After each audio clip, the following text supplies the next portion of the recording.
Pocket FM लाया है एक नई प्रतियोगिता जहां वही कहानियां सुनाई जाएंगी जो हजारों साल पुरानी है, मगर उस आवाज से जिसे कभी सुना ही नहीं गया। वो पात्र जिन्हें इतिहास ने भुला दिया, उनकी कहानी अब आपकी कलम से लिखी जाएगी। तुम इस कहानी को जानते हो?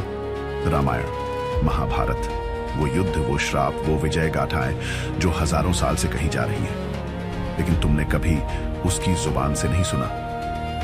जो वहीं खड़ा था, सब कुछ देख रहा था और जिसका पक्ष किसी ने कभी पूछा ही नहीं, वो किसी और की लिखी कहानी के भीतर जीते रहे। उन्हें बताया गया कि तुम खलनायक हो, सहायक पात्र हो, बलिदानी हो। उन्होंने उस कहानी का बोझ उठाया जो उनके साथ इंसाफ नहीं कर सकती थी, पर अब वो बोलना चाहते हैं। उनका इरादा पुराणों को फिर से लिखना नहीं है, उनका इरादा वो सच कहना है जो मूल कहानी ने कभी कहा ही नहीं।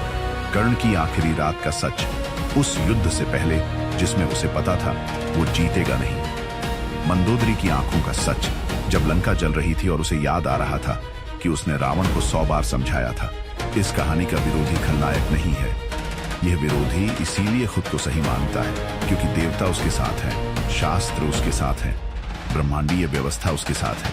वो बुरा नहीं है, वो बस वही कर रहा है जो कहानी मांगती है, और यही उसे सबसे भयावह बनाता है। और फिर आएगा वह चुनाव जो मूल कथा ने उसे कभी दिया ही नहीं। वह चुनाव का पल जहां वो किसी और की लिखी भूमिका नहीं निभाएगा, वह अपनी परिभाषा स्वयं लिखेगा और किसी और की थोपी हुई पहचान को सदा के लिए ठुकरा देगा। इतिहास का दूसरा पन्ना अभी रजिस्टर कीजिए और जीतें कुल 15 लाख का इनाम। पर असली इनाम वो क्षण जब श्रोता मूल कहानी को फिर कभी पहले जैसा ना सुन पाए। आपके अंदर वो आवाज छुपी है जो हजारों साल से चुप है। पॉकेट एफएम के साथ लिखिए और उस पात्र को बोलने दीजिए जिसकी बारी कभी आई ही नहीं।